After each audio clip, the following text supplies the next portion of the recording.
We want to take a look at quadric surfaces as the next step in our graphing of 3D surfaces. Now, a quadric surface is of this form generally. You've got your ax squared by squared plus cz squared and so forth.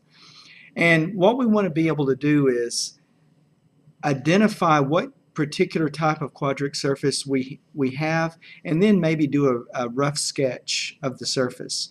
Now I want to start off with this quadric surface, z equals x squared plus y squared. And you can see it fits this form in that we have an x squared, we have a y squared. Certain of these terms are 0, and we have a z. So this is a quadric surface. And what I want to do is see if I can figure out what the graph of the surface looks like. Now, one of the ways that we could proceed with this is we could assign various values for z and look at the graph on the xy plane. So let's do that. Now, so I'm going to do this. I'm going to say, well, let z equal 1. Now, if z equals 1, here's what we have. We have x squared plus y squared equals 1. Now, of course, let's just look at this on a graph paper. If we have x squared plus y squared equals 1, of course, that's a circle. So if we were going to sketch that, it would look roughly like this. So you realize we're looking from on top down at the xy plane, and the z-axis is coming out. It's coming out of the paper here and going inside the paper. So looking from the top down just at the xy plane, this is what we see. We see a circle when z is equal to 1. Now we could do this. We could say, well, let's let z equal 4. Now we have 4 equals x squared plus y squared. And that too is a circle. So if we were, and that's in particular a circle of radius 2. So this is a circle of radius 2. So if we were going to sketch that, it would, you can see it would be another circle, only larger. Now remember, we're looking from the top, and when z was 1, we had this smaller circle, and when z was 4, we had this larger circle. So it's a little bit elevated. So picture the smaller circle lower in elevation to the outside circle there. Now we could do several of these, as a matter of fact. We could say, well, let's let z equal 9. And then we've got 9 equals x squared plus y squared. And of course that would be a circle looking down from the top. That's a little bigger. So it'd look like this. And we can continue on with this, and you notice we're just getting a lot of circles. And each circle is getting higher and higher. Now, let's see if we can figure out what that might look like. So I'm just going to, let me just draw the XY axis here. And I'll just do a rough sketch. Remember, here's X, Y, and Z. It seems like what we have is we have these little circles that are piling up, getting bigger and bigger as Z gets taller and taller. And if we were connecting these, remember, we only picked a few values. We picked 1, 4, and 9. It looks like what we get is a parabola-looking thing, where maybe you have the inside here. It's like a bunch of circles stacked up. Well, this is an example of a quadric surface. Now, this is one way that we can look at it. This is one way that we can look at what the sketch of a quadric circle might look like. We can look at these level curves. Just assign different values for z and sort of picture what's happening as these curves stack up. Now, another thing that we can do, we can look at traces. Okay, so we have a trace. Now, I'm going to look at what's called, I'm going to say, well, let's look at, first of all, the XZ trace. Now, when I talk about the XZ trace, what that's meaning is it's where this surface intersects the XZ axis. In other words, that's where the Y is 0.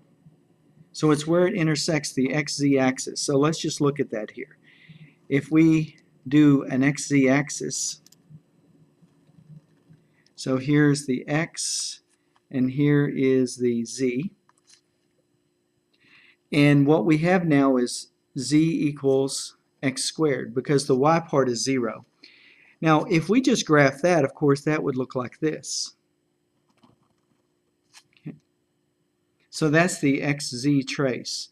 Now we could also do this. We could say, well, let's try the YZ trace. If we do the YZ trace, now we've got the YZ axis, and that would be Z equals Y squared, and it would look like this, like that. So this is where we're looking at the graph from different angles. Now if we put these two together and look at the XY, or just look at the graph, if we try to put these together, you can see, and I'm just going to draw what similar to what I drew earlier, but we know that the graph looks like this from our earlier discussion of these level curves. And you can just see, well, we've got a little parabola that goes like this and a parabola that comes around like this. So the XZ trace gave us a parabola and the YZ trace gave us a parabola. And you can see that that is another way that we can kind of get an idea about what this graph looks like. So this is a paraboloid. That's what this is. This is a paraboloid, and it's circular. So it's made out of a bunch of circles being stacked up. If you look at these curves, they're circles, and you stack them up, and you get a paraboloid. Now, there are several quadratic surfaces, and these are detailed in your book, but these are just some examples here. And you can see we have an ellipsoid, and what we want to take note of is the form. X squared over a squared plus y squared over b squared plus z squared over c squared equals 1. You take note of that form. When you see that form, you're thinking, okay, this is an ellipsoid. A hyperboloid of one sheet. Here's a picture of it. And you can see, here's the general form. Now notice, if it's one sheet, there's only one minus, right? X squared, y squared, minus z squared. That's a hyperboloid of one sheet. A hyperboloid of two sheets, notice there are two negatives. Z squared over c squared minus x squared over a squared minus y squared over b squared. So there you have a hyperboloid of two sheets. And that's how you recognize it, because it's of this general form right here. We have others. We have an elliptic cone, where you have, it looks a lot like a hyperboloid of one sheet, except there's a 0 over here. And there's what the graph looks like. This is what we sketched a minute ago, an elliptic paraboloid. Our particular one, we had a squared and b squared were both 1. So it made a, instead of an elliptical, the level curves on this one would all be ellipses. And then we have a hyperbolic paraboloid, which is of this form. So what we want to do is we want to be able to identify what the particular quadric surface is, and then maybe do a rough sketch of it. So let's look at an example.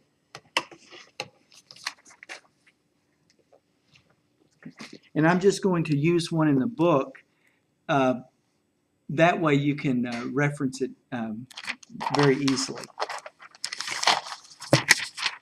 If you want to go back and see. Let's try this one. Let's suppose we've got 4x squared minus 3y squared plus 12z squared plus 12 equals 0. And what we want to do is we want to, first of all, see if we can figure out what is the basic shape here. So here I go. I'm going to take 4x squared minus 3y squared plus 12z squared equals negative 12. Just move the 12 over. Because I'm thinking this will help me to be the form that they had shown in the book, because notice I've got 3 squares and then a constant. So when I was looking at my sheet that has the quadrics on it, they always put the constant on the other side. So now I'm going to divide by negative 12. And here's what I get. I get negative x squared over 3 plus y squared over 4, and then minus z squared over 1. Now, and this of course equals 1. And this looks like this. We've got y squared over 4. That's the positive one. And then we've got minus x squared over 3, and then minus z squared over 1 equals 1. Now, if you look at that and you're wondering, well, what particular type of surface is that? Well, if you look back at your sheets, you'll notice that that fits the model of a hyperboloid with 2 sheets. So this is like the hyperboloid with 2 sheets. Let me show you. Okay, so the hyperboloid with 2 sheets is right here. And you notice it's z squared over c squared minus x squared over a squared minus y squared over b squared equals 1. So this is the same form. And what we want to do is figure out, well, how can we get a sketch of this? How can we figure out what this graph looks like? Well, let's do this. Let's look at the xy trace. Okay, the xy trace. So what we have here is we have y squared over 4 minus x squared over 3 equals 1. Now you recognize that that is a hyperbola. And we could do a quick sketch of what that looks like. We have the x and the y. We notice that when x is 0, y is 2. So we've got 2 up here. And then, so that's kind of roughly what it looks like. So if you're looking at the xy, this is kind of what it would look like. Okay, so the xy trace looks like that.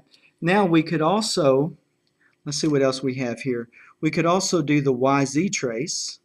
Okay, so let's look at the yz trace. In the yz trace, remember we're just trying to get a kind of an idea about what this graph looks like. So here is the yz, and that's going to be y squared over 4 minus z squared over 1 equals 1. And here we have 1, 2, 1, 2. It's a hyperbola. Okay, so it looks like this. Now, so this, we're kind of limited in really knowing what the graph looks like just from this, but we do recognize, and these are the traces, and we do recognize this. This is a hyperboloid of 2 sheets, and we know this. It crosses the y-axis. There's no x-intercept and there's no z-intercept. So let's see, as a practical matter, how we would sketch this. Okay, so here is the x, here's the y, and here's the z. And I'm going to extend the y out, the y out a little bit. This is the negative y, and I'll go ahead and extend out the negative x also. There's the negative x. Now, what I want to do, now I notice this is going to cross the y-axis at 2. See, because if I let x be 0 and z be 0, I get y squared over 4 equals 1, which means that y squared equals 4, which means y equals plus or minus 2. So let me just put 1, 2 here, and 1, 2 here. Now, if we're going to sketch this, we recognize right away it's a hyperboloid of 2 sheets, and we know what that looks like. It looks like this. Comes out here like this, and it comes around like this, something like that, and then over here the same way. where we come in here and around like that. So that's kind of not a very good sketch. I messed up over here. But you see, you get the idea. You're kind of making a three-dimensional, trying to make it look 3D over here and over here. And this is a hyperboloid of two sheets. And you know it to make it on the y because it's the y part that's positive. It's the y squared that's positive.